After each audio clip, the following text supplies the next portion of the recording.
Right. Hey, folks. So this is a fun video in response to Geoffrey Veritas Schofield. Now, Geoffrey, great guy, great channel. If you're not subscribed to him, you should do so. He has a lot of good things to say. But it would not be YouTube without controversy. So I'm going to give my opinion on his video, which he did recently, discussing whether natural lifters should listen to enhanced lifters. And I think I agreed with the majority of it, but I'd like to just add in my 2 cents based on my experience, but also coming from the other side of the pond where things might be a little bit different. So I'll go through point by point and just provide some of my background on things. Now, the very first point he made was that drugs change training. And he went off on 2 routes here. The first one was looking at low volume training, high intensity, low volume. And this idea that HIIT training can work better on roids because essentially the drugs are driving the bus and you can get away with doing low volume because you don't have to do quite as much in the gym. That was the first thing. And he also discussed pump training and how that might be useful. So higher volumes, but staying well away from failure, which can work better on steroids because the drugs drive the bus and it's good when you're risk averse. So in both scenarios, we're placing the opposite ends of the extreme here, very low volume versus very high volume. Now, in my opinion, I think there's a little bit more to the HIIT guys. I'm more familiar with the HIIT stuff, so I'll provide my perspective on that. First of all, with the HIIT guys, I think you've got to understand that there's 2 parts to this. One is to do with the training. The other to do is the mentality of these guys. And I know a lot of them, especially around here. So with the HIIT guys, a lot of them stopped training when they weren't blasting gear. It was very common to hear around here, guys were just taking breaks because the training was just so intense. They felt burnt out, whether that was physically, but also mentally as well. And if you look at really old training concepts like dog crap training from Dante Trudel, that was actually built on this whole integration of drugs with training. So when you were blasting, you were taking your training all the way to the limit and you're also blasting the drugs. Now, when you're cruising, the idea was you're pulling right back on your training. And Dante even recommended about a week or 5 days completely off before you blasted again. The idea there was to resensitize you to training and also to the drugs. The other part of it was just the mentality. The idea was the times when they were pushing was just so extreme, they almost burnt out after 6 weeks. So that's the first part related to the training. Now, when it comes to the mentality, I think the reason that HIIT is so closely linked to steroids is because Jeff says that people can afford to do less. I also think it's the mindset. I think the drugs can make you more dopamine driven. It's a consequence of being on steroids for so long, very like hyper and dopamine driven. And I think there's been more than a few guys I've spoken to from the HIIT circles who, despite knowing that other ways to train are better, still do HIIT because for them it's this therapeutic mental release. The HIIT failure is like this sigh of relief, and it's a really weird thing, but I don't know. Imagine if you're pepped up with that much testosterone. Maybe you need that. Maybe you need that battle against something in life. You're pepped up on a gram of steroids, but you've got a desk job where the only challenge you have is to get lunch for everyone from the local Greg's. You got all that energy in your bloodstream. You need to get it out somehow. I imagine the HIIT training provides that sort of relief, and you have to wage war against something because all you've got in your life is your desk job, your wife and 2 kids, and nobody thinks you're a warrior despite how much you believe you are. So you see a lot of that on social media too, this really cringe, like, yeah, we're going to war, bodybuilding's a battle. And I always think to myself, like, what are these people talking about? Bodybuilding is the easiest sport ever. You just eat, you train. It's not an actual 2 or 3, 4 hour practice kind of sport. Football or diving or running, or marathon training is very different. So I always think that's a bit cringe, but I think these guys believe in it because they're so hepped up on all this testosterone. It just makes them a little bit crazy. So I think HIIT is related to that. There is this relief they get from being so bound up all day with all this testosterone. So I think that's why a lot of them are drawn towards HIIT training, but also why a lot of them burn out. A lot of those types of approaches, they're just not sustainable. And this is why the more intelligent drug protocols tend to be matched with the training, because they're accounting for the fact you are going to burn out. So there you go. Anyway, spent a lot of time on that first point. Jeff also mentioned the fluff and pump work. In general, I have less to say on that, but I do agree with the overall concept that is drugs change training. I think drugs will round out the edges of your approach. If you're less than optimal, it gets you through to the next session.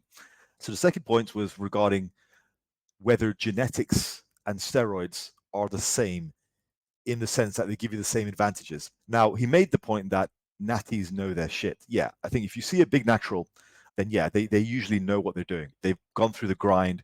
They have at least an idea of what good training practices are, even if they can't vocalize what they've done. And even if they've got lifting amnesia later in life and they start recommending other types of things, usually the things that they've done to get the biggest, they're usually pretty sensible. I think, however, what I would say where I disagree with Jeff is the first disagreement. I don't think it's true that you can just up the dose when you're on steroids. I've seen some shit, Jeff. Like, roids are not going to automatically grow you by default. There's two things. First of all, I think one dose is not going to grow you forever. There is a misconception that's the case. And it's usually funded by short-term studies. The classic Bazin study, which looked at varying doses up to 600 milligrams, showed a dose response curve. Now, that's true, but it's not something that occurs infinitely. After a while, if your training practices are crap, you will level out at that dose. You get an initial burst of increased muscle mass, glycogen, all that stuff. But I've seen some guys who've come to me for coaching on 2 grams of gear who look like they don't even lift. So clearly, their training and diet practices are just so out of whack. And the guy who I'm talking about, he was coached by a local pro around here where I live. He came to me for coaching a few years back. It was on 2 grams of gear. Now, that's a hell of a lot. A regular guy might make naturally 70 milligrams, I think, of testosterone. We're now looking at 2 grams, so it's 2,000 grams, 2,000 milligrams relative to 70 milligrams. So it's a massive difference. But this guy didn't even look like he lifted. And I saw him lift. You know, he sent me some videos, sent me what he was doing diet-wise, just a complete mess. So he kept upping his dose. Nothing happened. All that really happened was he got more and more side effects. So when it comes to what Geoffrey's seeing about big guys on roids not knowing what they're doing, I think there's a part of that's true, but I also think you're getting a bit of survivorship bias there. The little enhanced guys are not going to tell you they're enhanced. This little guy who's enhanced and running around on 2 grams of gear and you don't even notice him in the gym because he doesn't look like he lifts, he's not going to shout that he's enhanced, right? Because it's embarrassing, frankly. I think what you're seeing is the successful roid guys, which means there is part of it which is response, but also part of it is knowing what to do. And like I said earlier, it's not complicated. It's consistency and it's executing the basics. I think a lot of it is not being distracted from the nonsense that's out there. That's certainly the case these days. And I think with this, with people who are on roids who don't really look like they are, I think it's quite easy to tell. In my experience, the guys who I see who are very clearly on drugs at the local gym usually have the trademark shoulders and traps, but they're very small from front to back. That's how you really know. Like a guy can have big shoulders and big traps and still be natural, but if he lacks that actual thickness from front to back, like chest thickness, back thickness, that's normally a tell in my experience. So it's pretty easy to see. I think to be really big, you've got to at least know some of your shit. You can't just up the dose. Number 3, third point was he mentioned that a lot of drug guys downplay what the drugs do. That I completely agree with. However, what I would just say again is he's comparing the best naturals to the best enhanced guys. Remember, there are a lot of average PED users and everything in between. Point 4 he mentioned was black pilling. Yeah, 100%. I think a lot of roid users will black pill genetic potential of naturals just to justify their own drug use. I made a whole long video about this. It's a half-an-hour video just blowing apart the myth of natural limit being 25 FFMI. We have already surpassed that and it's on record. I got quite a few detractors to that video because people aren't reading the research and they will carry on holding on to their belief that 25 FFMI is a natural limit because they're on drugs. They're blackpilling themselves mostly by just saying, this is how I justify my drug use. But it's all cope, I guess you could call it. There's a lot of justification from guys who are on or guys who want to go on, just saying natural genetics are just rubbish. That I completely agree with. Yeah. Number 5, he said, It's probably okay to listen to guys who are natural for a long time. Yes, but again, I'm going to disagree a little bit because one, because it's YouTube, and two, because genuinely, I do have a disagreement here. I think a lot of guys get lifting amnesia. Okay. And Geoffrey, if you are watching this, let me know what you think of this. They get out of touch with what has worked when they were big and natural because of two reasons. One, they might just be older now, or two, they might have been on PEDs for so long that they've forgotten.